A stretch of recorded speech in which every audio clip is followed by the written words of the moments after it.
अस्सलाम वालेकुम सारे दोस्तों सलाम जी। तो अज जनाब असी खड़े अपने कनौले दे विच ते 2 कनाल कनौला बीजा सी मोटी फड़ी वाला जिहड़ा पीला कनौला हुंदा ते इन्हें माशाअल्लाह ने फड़ी चुक्या ते फुल ज़बरदस्त आए ने इनू ते बड़ा खूबसूरत लग रहा। तो तुहानूं करीब करके असीं इहदा फल भी दिखाने ते देखो माशाअल्लाह फड़ियां ज़बरदस्त लगियां इनू। ते अच्छा दूसरे पासे जनाब असीं तुहानूं दिखाने अपना हाईब्रिड कनौला जिहड़ा ते HC 021C है जनाब बीजा है। तो ये हाले ना सिर्फ गंदल ही कड्ढन डया वा तो कोई इन्हूं फुल शुल नहीं आया हाले। कोई किते 1.5 फुट का किते 1.25 फुट आ किते फुट का।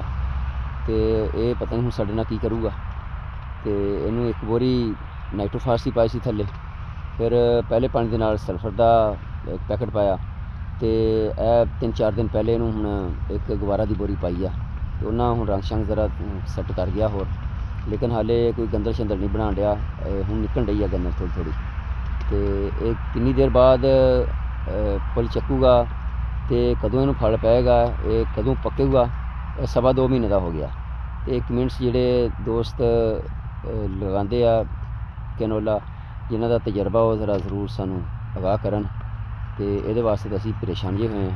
तो दूसरा जिहड़ा वो माशाअल्लाह जिहड़ा फली वाला ये तो ज़बरदस्त आ।